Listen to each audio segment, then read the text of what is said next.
And మా parents అయితే సేఫ్గా మా బ్రదర్ వాళ్ళ ఇంటికి వెళ్ళిపోయారంట. వాళ్ళ సైడ్ ఏం వాటర్ రాలేదని చెప్పి అక్కడికి వెళ్ళిపోయారు. చుట్టుపక్కల వాళ్ళు కూడా ఎవరి రిలేటివ్స్ వాళ్ళ ఇంటికి వాళ్ళు వెళ్ళిపోతున్నారు. బట్ మా ఫ్యామిలీ మెంబర్స్ మా మావయ్య వాళ్ళు అక్కడే ఉన్నారు. వాళ్ళ నుంచి ఎలాంటి కమ్యూనికేషన్ లేదు. మా చిన్న మావయ్య కంప్లీట్లీ బెడ్కి ప్యారలైజ్ అయి ఉన్నారు. ఆయన కదల్చాలంటే 3 మెంబర్స్ కావాలి. హెల్త్ అసలు సరిగ్గా ఉండదు. సో అదొక్కటే ప్రాబ్లమ్గా ఉంది. వాళ్ళ నుంచి ఎలాంటి కమ్యూనికేషన్ లేకుండే. బట్ ఫుడ్కి వాటర్కి ఏం ప్రాబ్లం లేదని అయితే తెలిసింది. అదొక్కటి కొంచెం హ్యాపీ అనిపిస్తుంది. సో ఈరోజు వీడియో వచ్చేసరికి వంకాయ ఫ్రై చేశాను మొన్న సాంబార్లోకి.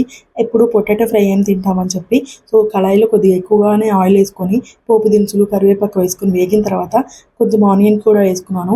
ఆనియన్స్ లైట్ కలర్గా మారితే సరిపోతుంది. జింజర్ గార్లిక్ పేస్ట్ కూడా వేసుకొని స్మెల్ పోయేంత వరకు కలుపుకొని కట్ చేసుకున్న వంకాయ పీసెస్ కూడా వేసుకొని వెంటనే సాల్ట్ను పసుపు యాడ్ చేసుకోవాలి. లేకపోతే వంకాయలు కనరకపోతాయి. అవి బాగా వేగిన తర్వాత కారం కూడా యాడ్ చేసేసుకుంటున్నాను.